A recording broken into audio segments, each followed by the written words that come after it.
आज शौर्याच्या घरी आनंदाचा माहोल होता, कारण आज शौर्याचं लग्न होतं आणि त्याची आज हळदी चालू होती. जवळपासच्या सगळ्या बायका त्याच्या घरी येऊन त्याला हळदी लावत होते.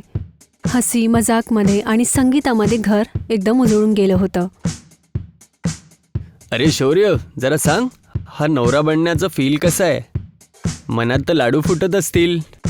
एकतर ही आंटी ना गालावरती हळद लावायची तर डोळ्यात पण लावते. जा, मला नाही करायची ही रसम. शौर्य रागामध्ये कार्यातून उठून जातो. बाळा, असं नको करू, हे चुकीचं असतं. तू चुपचाप बस बाळा, हे सगळं तर कार्याचा हिस्सा आहे ना. आणि तसं पण हळदी लागल्याने तू तर अजून चमकशील. अरे, जरा अजून हळदी लावायच्या गालावर, अजून थोडी जागा बाकी आहे. सर्वजण मिळून शौर्याला हळदी लावतात आणि शौर्य पूर्ण तयारी करून लग्नासाठी रेडी होतो आणि मांडवण्या बांधतो, घोड्यावरती चढतो आणि बारातींसोबत नवरीच्या घराकडे जातो. घोडीवर असलेल्या शौर्याच्या मागे सगळे घरवाले आणि बाराती नाचत गाजत येत असतात. शौर्याचे दोस्त आणि बाकी सगळं निवांच्या सोबत होते. यार निवान, अजून किती वेळ लागेल? हे सगळं कधी संपेल? घोड्यावर बसून बसून कंबर दुखायलीये. काय गोष्ट आहे? वहिनीला भेटायसाठी एवढा बेचैन झालायस का? जरा थोडा वेळ अजून तर आपला डान्स बाकी आहे दादा. सर्व नाचत गाचत चालत होते आणि नाचता नाचता एका सुमसान जागेवरती जातात. निवान आपल्या फोनमध्ये गुगल मॅप बघतो. अरे, लोकेशन तर हेच होतं, पण इथे तर टेंट वगैरे डेकोरेशन तर सोड, एक तर घर सुद्धा नाहीये. अरे, होऊ शकतं बाजूला काही घर वगैरे असेल. गुगल मॅप सुद्धा कधी कधी चुकीचा रस्ता दाखवतं. तू घोड्यावरच बसून राहा, आम्ही आजूबाजूला बघतो एखादं घर आहे का. सर्व बाराती इकडे तिकडे बघायला लागतात.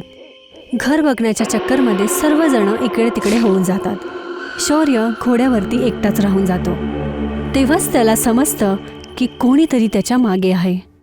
शौर्य मागे वळून बघतो तर त्याला असं वाटतं की कोणी सजलेली नवरी त्याच्या जवळून गेली. कोण आहे? अरे, तिथे कोण आहे? शौर्याच्या विचारणाने काहीच उत्तर येत नाही. तो त्याला फक्त भ्रम समजून सोडून देतो. तेवढ्यातच बराती आणि विवान तिथे येतात. आम्ही दूर दूरपर्यंत बघितलं, इथे एकही घर नाहीये. मुलीवाल्यांनी हा काय ॲड्रेस दाखवलाय? काय हे आपल्यासोबत काही प्रँक तर नाही होतंय?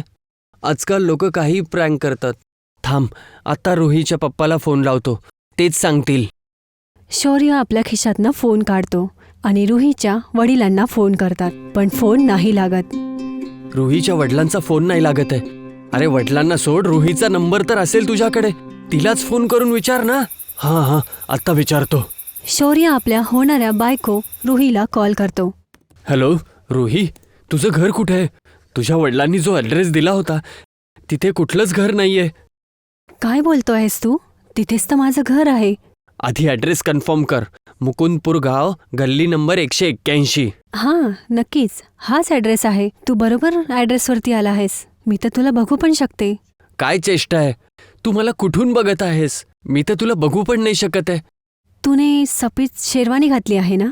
हो, पण तुला कसं माहिती? मी सर्व बघते आहे. निवान, रोही म्हणत आहे की ती आपल्याला कुठून तरी बघते. अरे वेडा आहेस का? इथे आसपास एक पण घर नाहीये, पूर्ण इलाका सुमसान आहे. ती कशी बघेल? चल, आपण इथून निघू. हे लोक आपल्यासोबत प्रँक करतात. हो, चल ना. शौर्य आणि बराती परत जायला लागतात. जसं शौर्य मागे बघतो तर त्याच्या फोनवरती रुहीचा कॉल येतो. तू जातो आहेस? हो, चाललोय. पण तुला कसं माहिती आम्ही चाललोय ते? मी बोलली ना, मी सर्व बघू शकते. रुहीचं बोलणं ऐकून शौर्याच्या अंगावरती शहारे येतात. तर तेवढ्यातच रुही झाडावरनं उलटी लटकून त्याच्या समोर येते. तिचं भयानक हास्य पूर्ण जंगलामध्ये यायला लागतो. कोणी वाचवा, कोणी वाचवा! जिथपर्यंत निवाण आणि बाकी बराती शौर्याला वाचवायला जातील तेवढ्यातच रुही त्याला घेऊन तिथून गायब होते. हे सर्व बघून सगळं बराती लोक घाबरून तिथून पळून जातात. अरे, सगळे कुठे पळतायत? माझ्या मित्राला वाचवा! निवाण त्या झाडाकडे बघतो, पण त्याला लांबपर्यंत कोणीच नाही दिसत. शौर्य, शौर्य! निवाण सारखा सारखा आवाज देतो, पण कोणीच त्याला उत्तर देत नाही. तेवढ्यातच घोडाही घाबरून पळायला लागतो. निवान भीतीमुळे त्याच घोड्यावर बसून तिथून पळून जातो. शौर्याच्या घरामध्ये सर्व गावातली लोक एकत्र येतात. शौर्याची आई रडत होते. कोणी माझ्या बाळाला शोधून आणा. त्याला कोणी किडनॅप नाही केलंय की शोधून आणाल? त्याला तर चेटकीन उचलून घेऊन गेलीये. माहिती पण नाहीये की ते जिवंत आहेत की नाही. आंटी, तुम्ही काळजी नका करू, मी माझ्या मित्राला शोधून आणेल. पण बाळा, कसं? तू आता त्या झाडाकडे परत नको जाऊस जिथून माझा मुलगा गायब झाला, नाहीतर ते तुला पण उचलून घेऊन जातील. मी तिथे नाही जाणार. मी जाणार सपनों का बंधन मॅरेज ब्युरोमध्ये. त्यानंच शौर्याचं लग्न ठरवलं होतं ना.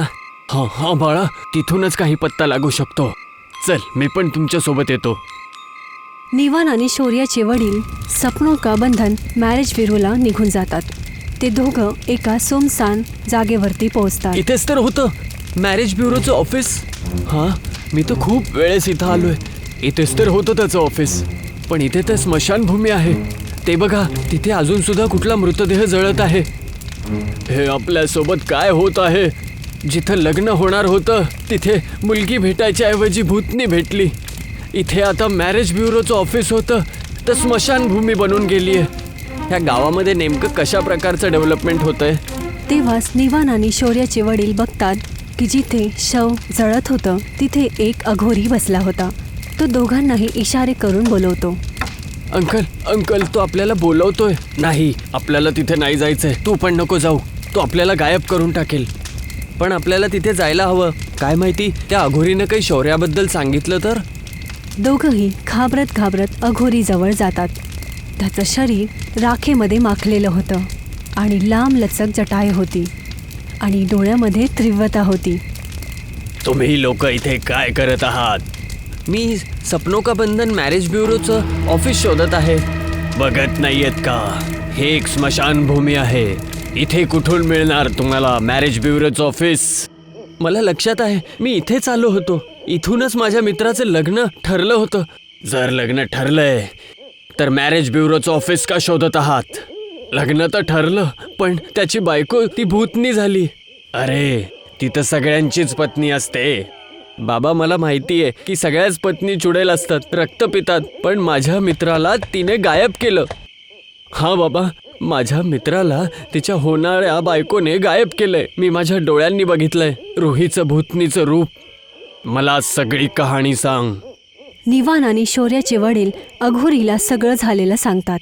हे सगळं ऐकून अघोरी चकित होतो.